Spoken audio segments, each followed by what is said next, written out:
Hey YouTube, it's Friday, the best day of the week, and that can only mean one thing. That's right, it's the Friday Tech Roundup. And in the news today we have some news from Google Stadia, some news around AMD and Intel chips, some wonderful news around Microsoft's latest patches that are screwing everything else up. So without further ado, let's dive right in.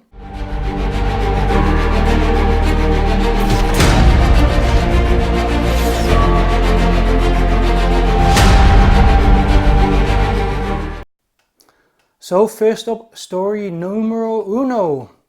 We'll start with the Google stories, and Google have two stories this week.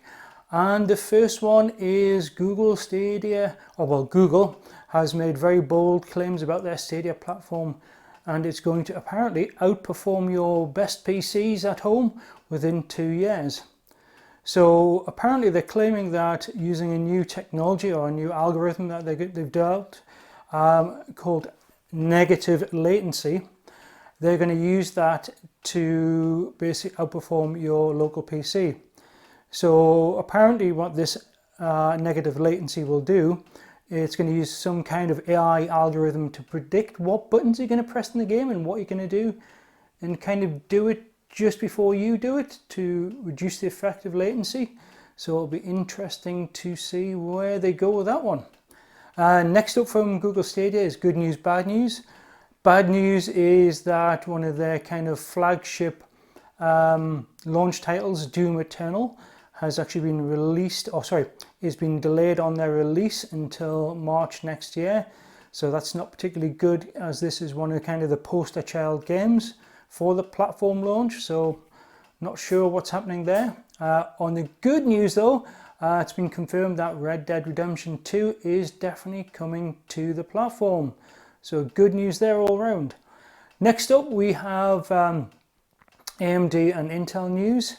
For any of you people out there that were possibly hoping to upgrade to the new ThreadRipper chip, well, bad news I'm afraid. It looks like you're going to need a whole new motherboard running a different chipset.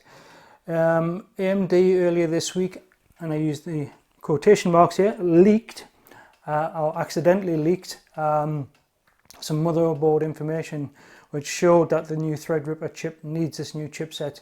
So I'm afraid if you're looking to upgrade, it's going to cost you a lot of extra cash.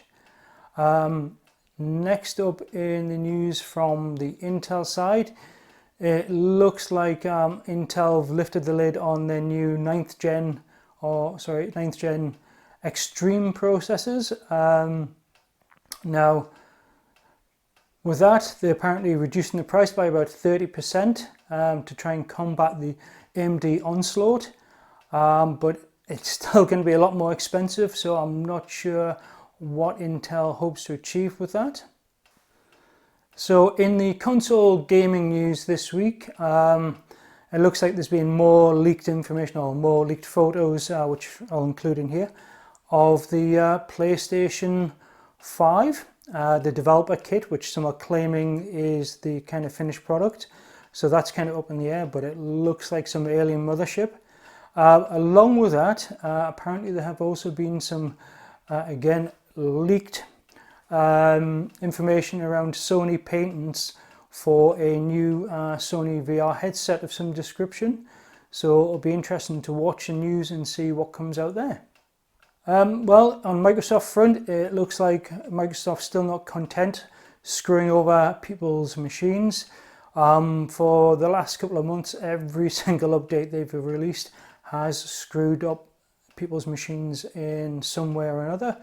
Last month they did the patch Tuesday and screwed up printing for a lot of people, and the new patch to fix that and resolve some other issues, including the RDP vulnerability, has now apparently on a lot of Windows 10 machines screwed the Windows Start menu. So well done Microsoft, good quality testing as usual. Well, that's it. That's all for today's Friday Tech Roundup. I hope you all have a good weekend. Don't forget to hit that subscribe button down below and hit that bell icon, please. So next time I upload any videos, you'll be notified. Well, thanks for watching. Have a good weekend. Hopefully I'll see you guys real soon. Bye bye now.